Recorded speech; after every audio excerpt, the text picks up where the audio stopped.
नमस्कार, किस्सा यूपी का देख रहे हैं आप। मैं हूं आपके साथ सबा शाहिद शेख। लखनऊ में आज किसानों की महापंचायत हुई, जिसमें भारतीय किसान यूनियन के नेता राकेश टिकैत भी पहुंचे। टिकैत ने बीजेपी और राज्य सरकार पर जमकर हमला किया। उन्होंने कहा कि पिछले दिनों सरकार ने किसानों की कई मांगों को मानने की बात कही थी, लेकिन वो सरकार ने उन्हें पूरा नहीं किया। टिकैत ने कहा कि सरकार ने अपने घोषणा पत्र में कहा था कि वो किसानों को मुफ्त बिजली देंगे, पर वो नहीं हुआ। उन्होंने पूछा कि क्या घोषणा पत्र झूठा था, क्या जनता बेवकूफ है।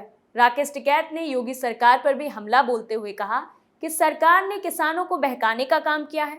ये सरकार आमने सामने बैठकर बात नहीं करती और जो लिखत पढ़त में देती है उस पर काम नहीं करती।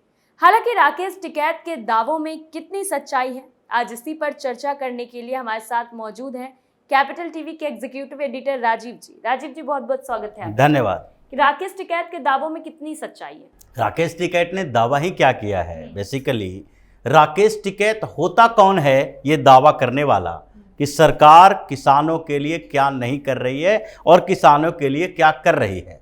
क्या राकेश टिकैत हिंदुस्तान के किसानों का नेता है? राकेश टिकैत का अपना एक भारतीय किसान यूनियन है और जो पश्चिम उत्तर प्रदेश के 2 जिलों के अलावा तीसरे जिले में इसकी कोई औकात नहीं है।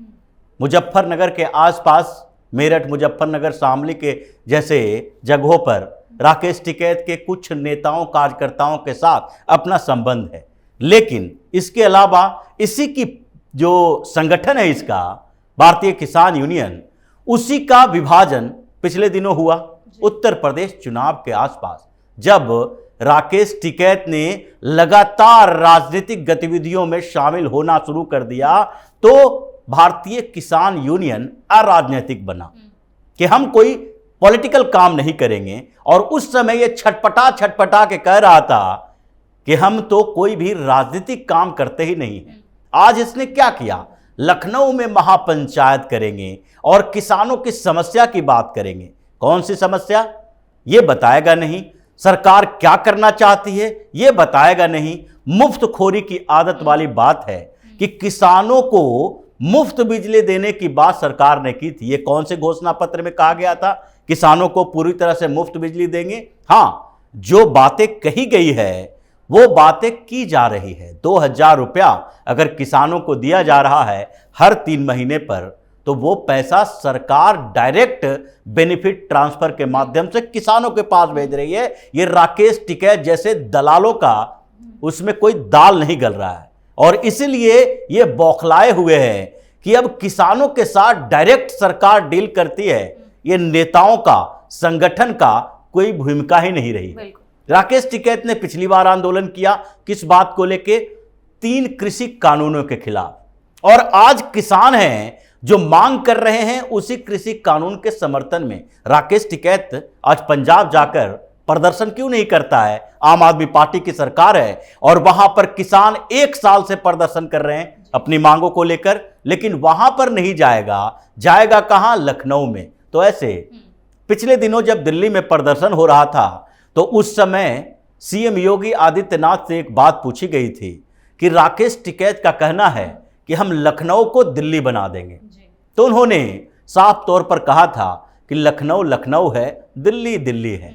अगर लखनऊ में कोई सामान्य तरीके से हमसे डिमांड करेगा, किसी भी मुद्दे पर बातचीत करेगा, तो उसका हल बातचीत से निकलेगा। और अगर लखनऊ में कोई भी ऐसा प्रदर्शन करेगा जो प्रशासनिक तरीके से सही नहीं है, जो सार्वजनिक संपत्ति का नुकसान कर रहा है, जिससे लोगों को समस्याएं हो रही है, तो उसका इलाज का तरीका भी हमें पता है।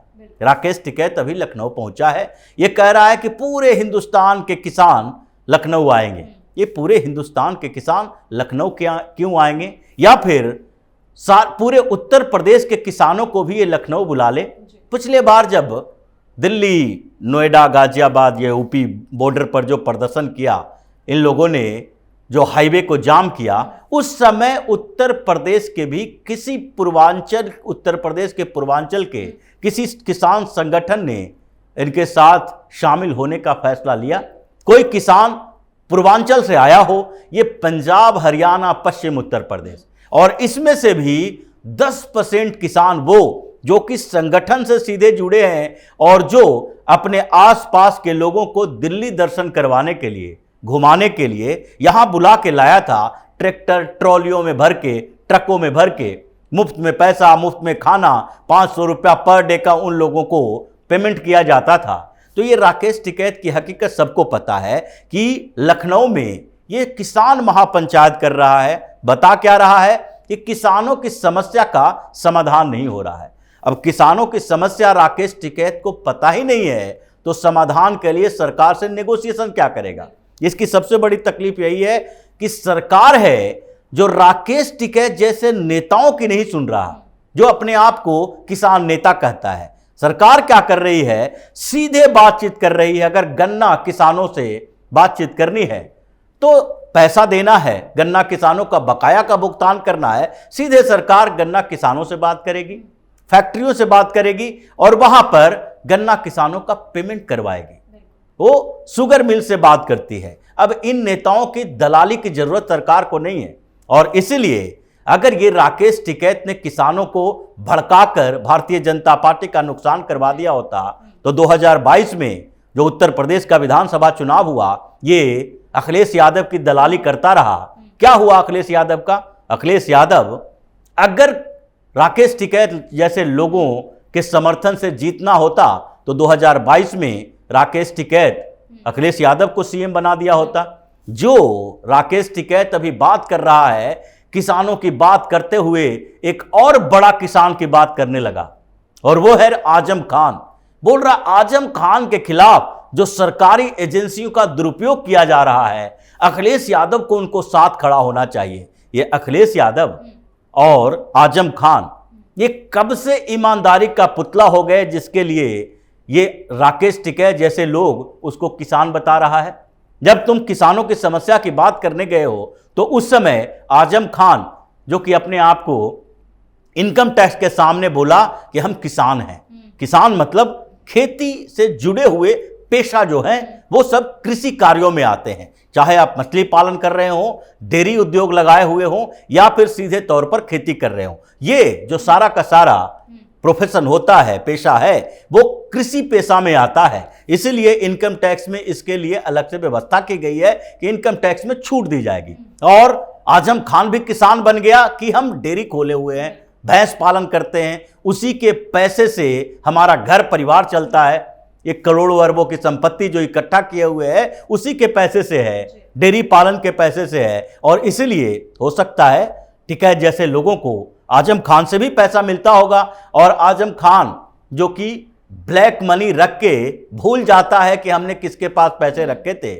अगर इनकम टैक्स याद नहीं दिलाता और इनकम टैक्स अधिकारी 30-35 जगहों पर छापेमारी नहीं करते तो हो सकता है कि आजम खान को ही पता नहीं होता कि हमारे इतने लोग हैं जिसके पास हमने दस्तावेज छुपा के रखे हैं, पैसे छुपा के रखे हैं। जैसे अतीक अहमद के साथ हुआ, अतीक अहमद मारा गया और उसके बाद अतीक अहमद के बेटों को संघर्ष करना पड़ रहा है कि अपने पैसे जो दिए हुए हैं बिल्डर को, वो बिल्डर का पैसा कैसे वापस आएगा। वो धमकी दे रहा है, बिल्डर उसका पैसा वापस नहीं कर रहा क्योंकि ये ब्लैक मनी है, काला कारोबार है। वो पैसा जो दिया गया है वो सारा का सारा पैसा कैश में डील होता है, ये हुंडी चलता है, हवाला चलता है। तो ये जो राकेश टिकैत ने अभी लखनऊ में एंट्री कर ली है, अब वहां से अगर इसको सही सलामत वापस घर में आना है तो इसके लिए इसको संभल के रहना पड़ेगा, क्योंकि अभी वो लखनऊ में है जहां पर योगी आदित्यनाथ ने पुलिस को लाठियों के साथ स्वागत करने के लिए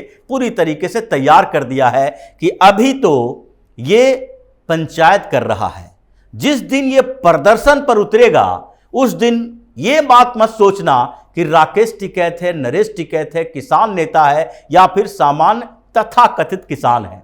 जो राकेश टिकैत के साथ खड़ा है वो सिर्फ व्यवस्था में व्यवधान डालने वाला है, लखनऊ में ट्रैफिक रोकने वाला है, लोगों को परेशान करने वाला है। इसलिए अभी ये व्यवस्थाएं नहीं है।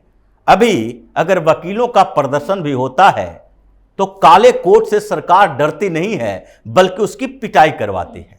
अब ये किसान जो तथाकथित किसान नेता हैं, किसानों की बात तो सुनते नहीं और किसानों की बात करता भी नहीं है। अभी तक ये विपक्षी राजनीति यानी कि अखिलेश यादव, मायावती, कांग्रेस, इन्हीं लोगों के इर्द गिर्द चक्कर काट रहा है। मायावती से कम उम्मीद है क्योंकि इसको लगता है कि मायावती की राजनीतिक बिसात थोड़ी सी पकड़ कमजोर हो गई है उत्तर प्रदेश में, तो उसके साथ हमें ज्यादा फायदा नहीं मिलेगा, इसलिए ये अखिलेश यादव के पीछे पीछे चल रहा है। ये किसान का मुद्दा जब जब चुनाव का समय आता है तो ये किसानों का मुद्दा लेकर सामने खड़ा हो जाता है। चुनाव के बीच में इसको किसान का मुद्दा नहीं चाहिए। जब 2012 से लेके 17 तक उत्तर प्रदेश में सरकार समाजवादी पार्टी की थी, जब अखिलेश यादव मुख्यमंत्री था, उस समय राकेश टिकैत को किसानों का मुद्दा नहीं दिखता था। उस समय किसानों की समस्या नहीं दिखती थी। उस समय एक भी मांग नहीं किया सरकार से कि आप गन्ना किसानों का जो बकाया है, इतने जो शुगर मिल्स बंद पड़े हुए हैं, इसको खुलवाने का उपाय कीजिए,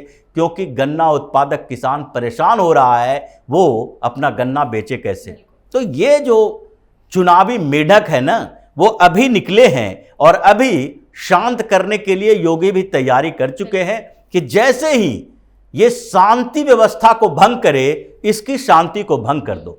इसके घर तक में शांति नहीं होनी चाहिए। ये पहली बार ऐसा होगा कि राकेश टिकैत को पता चल जाएगा कि उत्तर प्रदेश में अभी सरकार कैसी है और व्यवस्थाएं कैसी है। शांति भंग करने वालों के साथ कैसा किया जा रहा है, वो सही इलाज अभी होने वाला है। बिल्कुल, बहुत बहुत शुक्रिया आपका तमाम जानकारियों के लिए। धन्यवाद। हालांकि किसानों के हितैषी बनने वाले राकेश टिकैत ने फिर से नया राग अलापना शुरू कर दिया है, लेकिन सवाल यह है कि उनकी बातों पर विश्वास कौन करे। वैसे तो वो किसानों के नेता बने फिरते हैं, लेकिन खुद किसान भी उनका साथ नहीं दे रहे, क्योंकि किसानों को सरकार का काम दिख रहा है, इसलिए वो राकेश टिकैत के पक्ष में नहीं। लेकिन राकेश टिकैत को तो बस मुद्दा चाहिए सरकार को घेरने का, इसलिए वो कुछ भी अनाप शनाप बोले जा रहे हैं। फिलहाल के लिए किस्सा यूपी का में इतना ही। देखते रहिए कैपिटल टीवी उत्तर प्रदेश। नमस्कार।